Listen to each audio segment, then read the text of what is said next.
Hey friends, if you wish to troubleshoot Office activation problems and errors on your Windows computer, then please watch this video. I will guide you through the resolutions.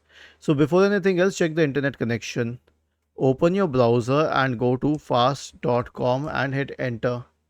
This will show the internet connection speed. If it's good enough, then proceed to the next solution, which is to check the date and time. Right click on the start button and select settings from the menu. Now go to the time and language tab on the list on the left hand side. Select date and time. Make sure all these three switches are turned on and then click on sync now. Even if you wish to set a different time zone, don't for the time being. First of all, set the appropriate time zone and then sync it so that at least for the time being you can activate Office.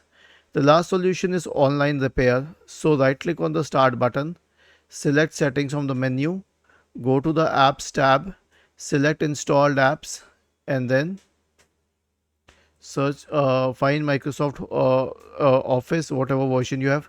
Click on these three dots here and select modify. Select online repair, click on repair and then start the repair process. Was this helpful? If yes, then please subscribe to the channel. If not, then let us know in the comment section of the video on how we could help you further. Thank you for watching this video and have a nice day.